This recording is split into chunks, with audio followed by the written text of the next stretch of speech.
Today we are going to transform this area into a massive flower bed. Hello everyone, if you are new here, my name is Chantel. I garden in Zone 5B, 6A, New Hampshire. Let me take you around and show you this area that we are going to be transforming into a massive flower bed. This flower bed is going to start right there where the skyrocket juniper is, and it's going to extend this way beyond the spruce over here, the blue spruce, and it's going to wrap around all this area all the way to that skyrocket juniper over there. Now, as you can see over here, I have some plants already, and I have been planting them directly in the grass and mowing around them.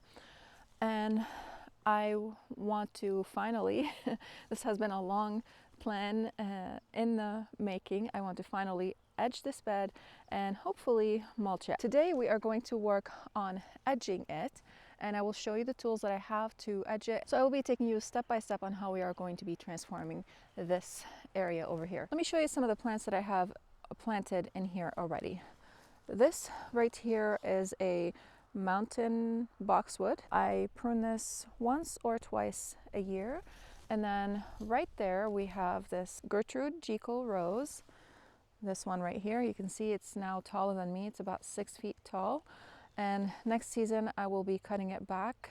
I planted this this spring, and it has put on tremendous growth.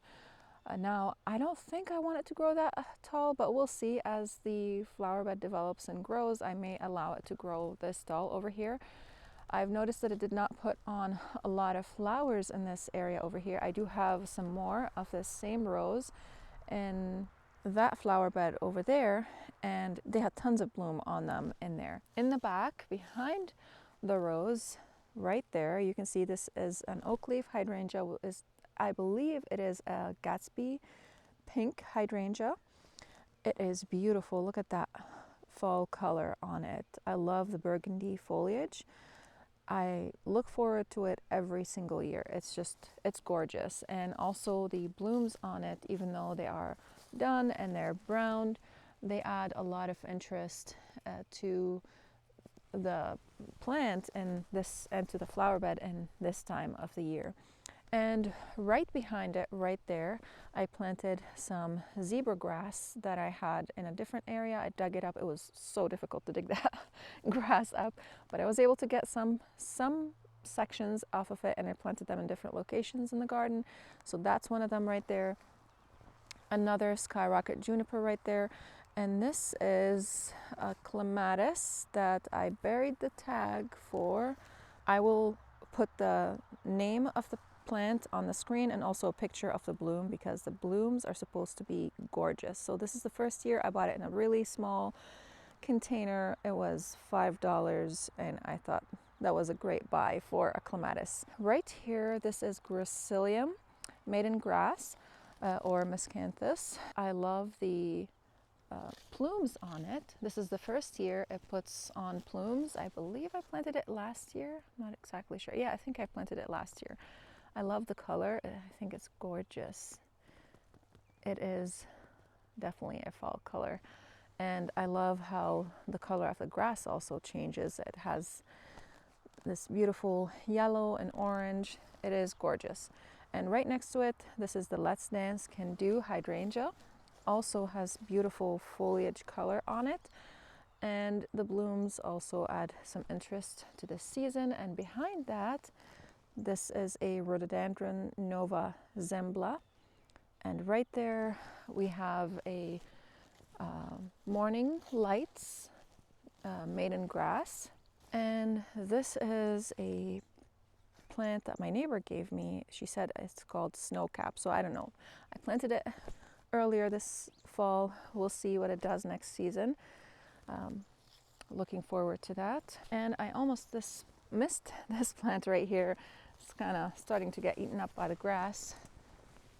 I should have mulched it this year, but didn't get to it. This is a Mugo pine, and it's a slow growing pine, but it's gorgeous. It has a beautiful structure, and I love the color that it adds in here as well. The first step in creating a flower bed is deciding where you want it, of course, and then lining that area up with some sort of paint maybe, or what I'm using over here, a hose, And it would have helped if it was warmer. Right now it's pretty chilly. It is 47 degrees, but it's overcast and it's windy, so it makes it extra chilly. So if it was warmer, the hose would be more pliable and it would be a lot easier for me to lay this out. You can also use a rope to lay out your bed and anything that is flexible, basically. This is going to allow you to adjust where the line is going to be and create changes without doing any damage to your lawn. And you want to make your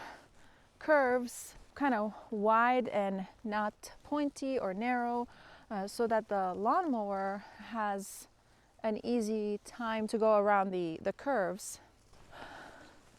And I prefer to create these wide undulating curves. I think they're more aesthetically pleasing, and as I have mentioned, they're a lot easier to mow around. The hose is not very pliable right now because of the weather. It would have made it a lot easier if it was pliable. So if you have this problem, after you lay out your hose in the area where you think you want your flower bed edge to be, then you can come afterwards maybe with a spray paint and adjust the lines a little bit, because it's very curvy right now, much more curvy than I would like it to be.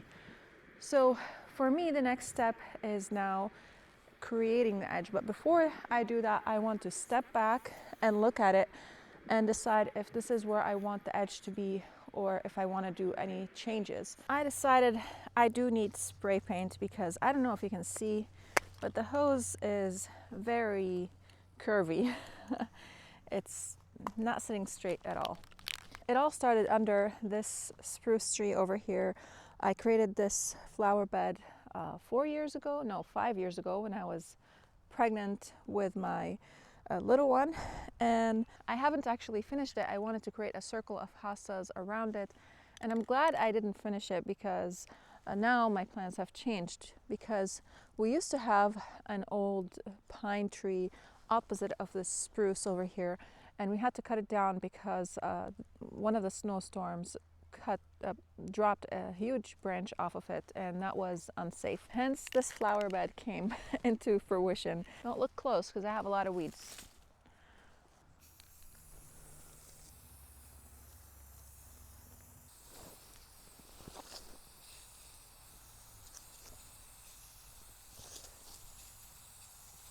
I think I got it down to where I want it to be. So let me take you around and show you what I ended up with. It's a little hard to see. I had to switch the spray can because it ran out. But I had to make several adjustments because, as always, the first try is never the right one. But if I get it right on the first try, that's wonderful. So you can see here the line starts right there, and I didn't bother to create the circle because I can kind of tell over here where the circle is at, and we'll adjust that later because the grass is starting to creep in a little bit.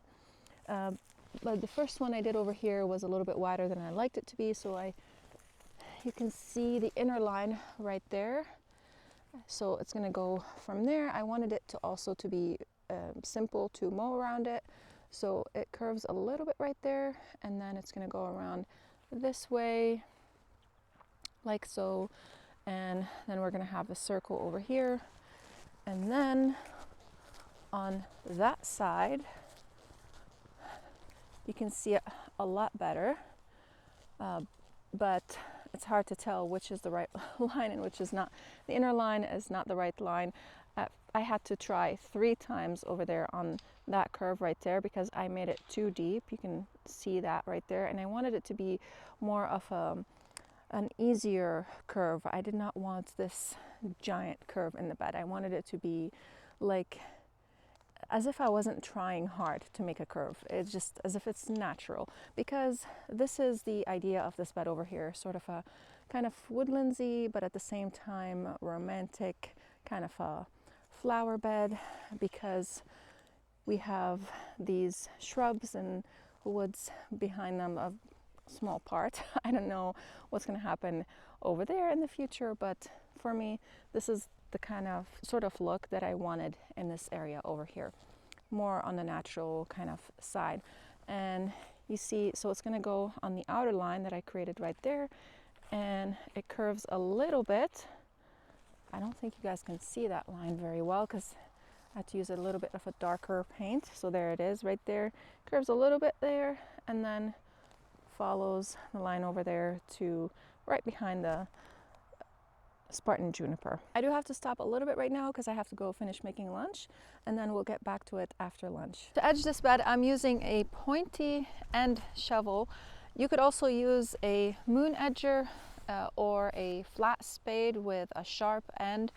I have a moon edger, but it's pretty dull since the moment I bought it. We also have very thick Bermuda grass in here and a lot of rocks, and I find that actually this pointy tip shovel right here is a lot easier to use than any moon edger or anything with a flat end when it comes to cutting the grass, because of the rocks as well. So I'm going to start on this end over here, and I'll show you what I do to use the shovel and end up with flat edges and not have a bunch of curves on the edge. I'm going to start right here, and I'm standing on the outside of the bed pushing in. So this is the first incision I made, and then I put the tip where the first incision have ended, and I start again.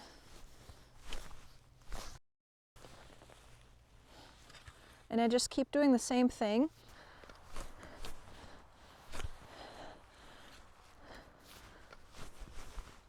So I'm going to make a small section and show you how that's going to look like on both ends. Oh my goodness, there's a whole bunch of thick Bermuda grass in here. I'm going to stop right here. And now I'm going to face the opposite end and start over again about 6 to 8 inches away from the side that I have already dug up. And I'm going to cut the grass all around the edge so that I can take this grass out of here. And now, when I lift this up, you're going to see how flat this edge is. You don't see any bumps or curves. Just like that. Look at that. Very, very neat. And then you can come over here maybe with a shovel and clean this up a little bit. You don't want any soil on this side. Let me show you a close-up over here. So we will be taking this out basically, and let's pretend this is mulch. The mulch would go down this way and meet at the end right here with the grass. You can even make this a little bit deeper, and you want it kind of flat. You want these roots over here to be exposed, and that's going to stop the grass from creeping into the flower bed.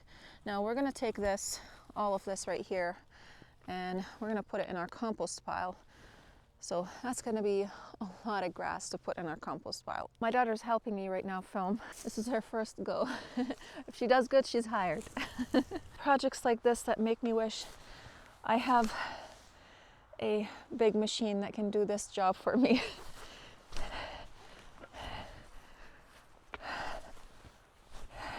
You can see how helpful this spray paint over here. All I'm doing is I'm just following it along with the hose. It's a little bit trickier, to be honest, because you do have to move it as you edge, and then you might end up messing up your line a little bit, but you can always go back and fix it if it's a tiny improvement, as long as it's not huge sections of grass.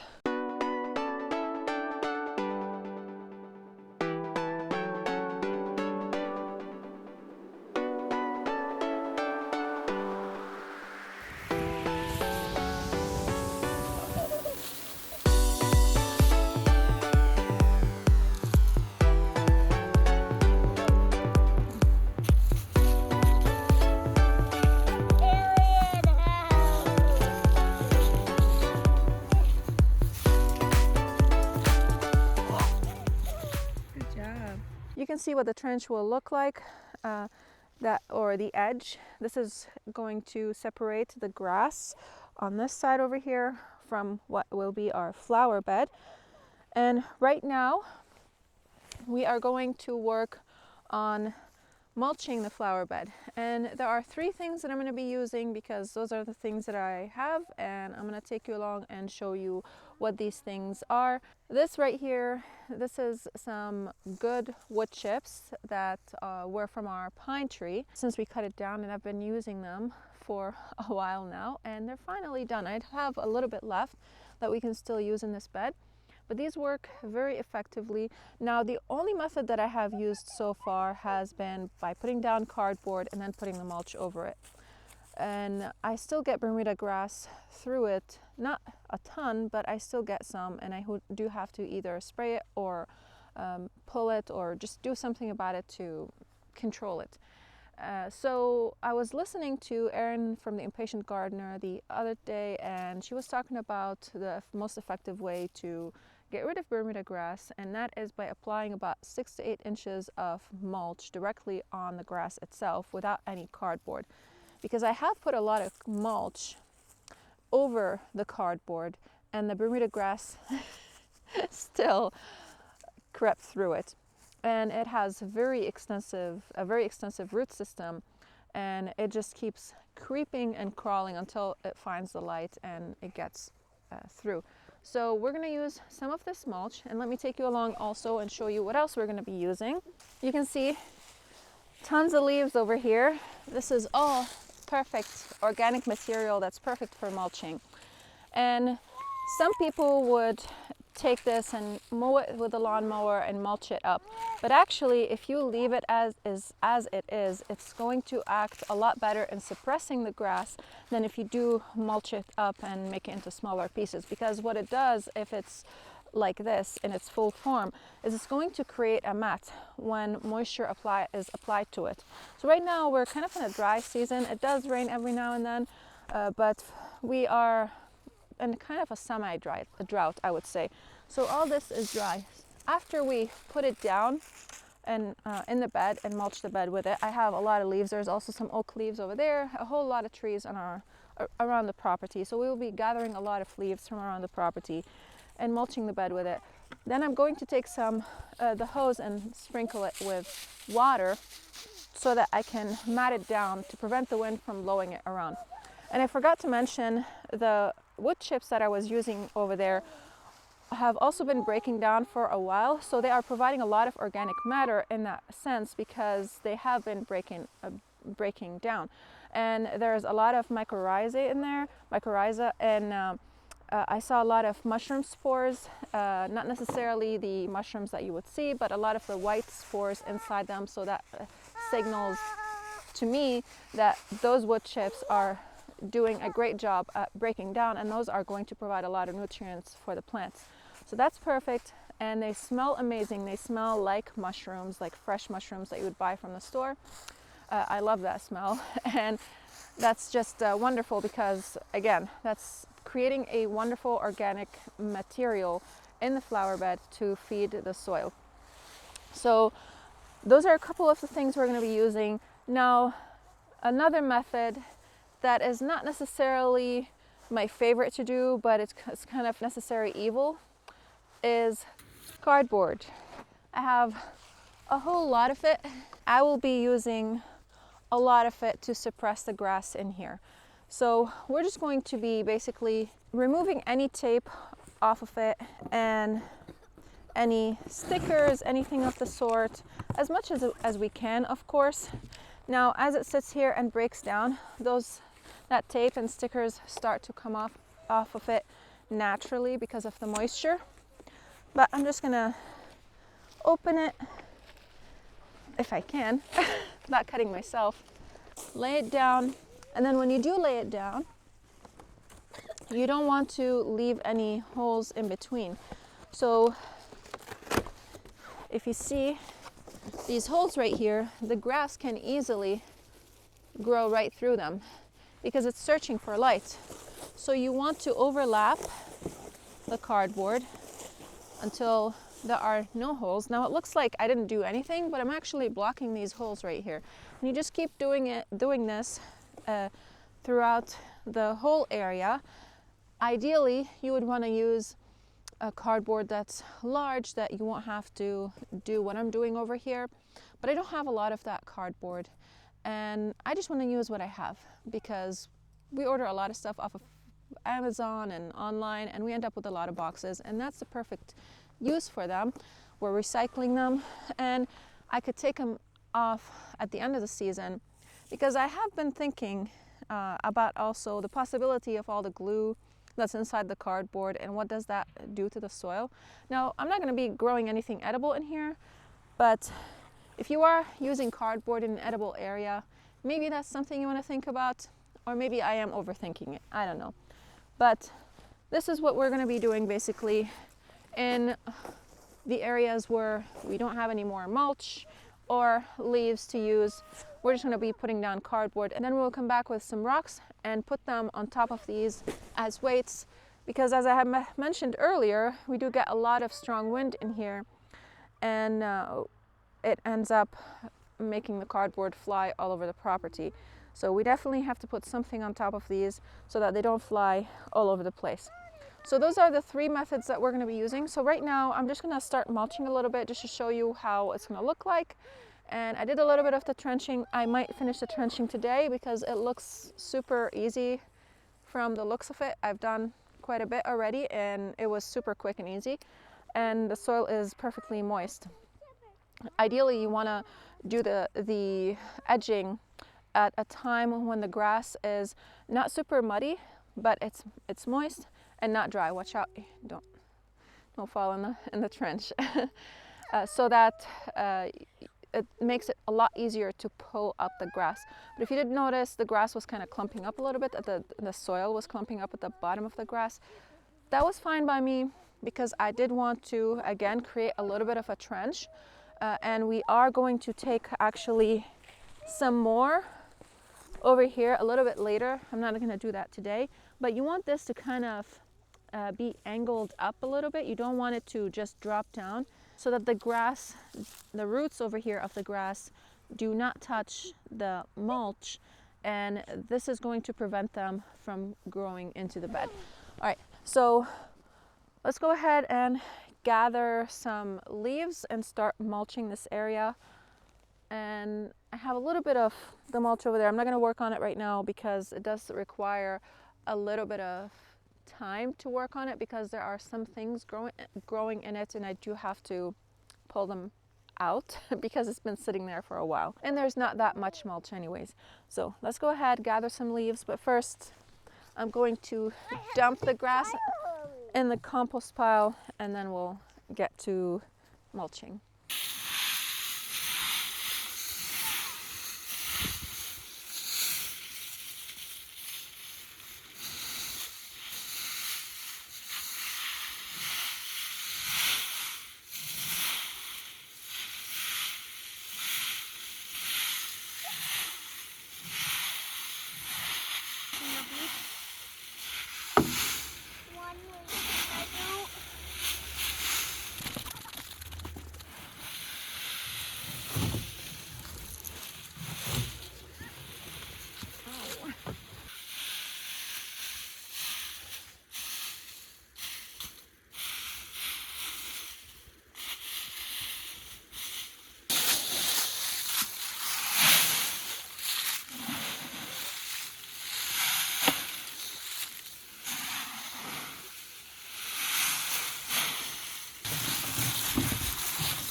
I've used up almost all the leaves from under the maple tree, and I think they look very nice. I do love the color of the maple leaves and the structure, and they don't look huge also, but I believe that the oak leaves would make a better mat than the maple leaves. We'll see. The goal is just to have them create a super mat so that the grass cannot creep up from under them. I put about 6 to 8 inches of leaves, and I'm hoping that all the rain is going to have them mat down and suppress the grass. And I'm pretty sure that we are going to get some grass creeping out from under the leaves next season. And I will be adding some more mulch next season. I just have to get some wood chips. You could get these free online. You can sign up for wood chip Drop, I believe. I'll find the website and I'll link it down in the description box below, but I don't want to do it right now because pretty soon we're going to start having hard freezes, and I don't want to have a pile of mulch sitting, which is probably a good thing actually because it will break down, but I don't want to have it in the way because it's going to be next to the driveway, not in the driveway, but that's where we blow all of the snow in that direction. So I don't want it to block us from blowing the snow. So that's going to have to wait until next season. In the meantime, any areas that I cannot use leaves on or mulch, I'm going to be using cardboard instead. This way we can suppress any grass that's here, and hopefully we'll be able to start planting next season without any trouble. Now I am planting, as you can see. It's not like the grass is stopping me, but it'll be nice to plant with no grass in the way and no weeds. Right now, that's all I have. I think that is pretty good. What I'm going to do is I'm going to continue trenching over here until I have no more light. And I want to try to get inside a little bit earlier because we do have a bear that's coming over here into our property. It's a black bear, and they are hungry at this time, and I don't want to be in its way.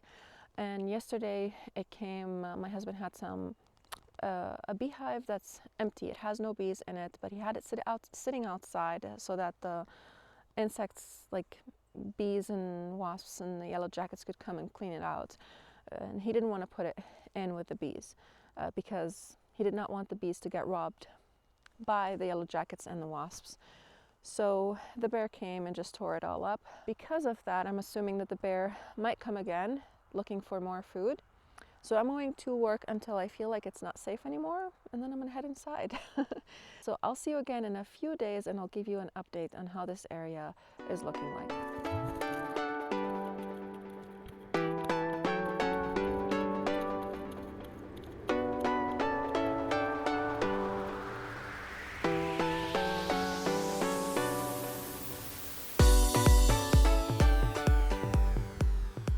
It's been a week since I last filmed here, and I have finished all the edging around this area, and I added a little bit more leaves in the back, but it's been so windy for the past couple days. I haven't been able to add any mulch in here that is in the leaf form.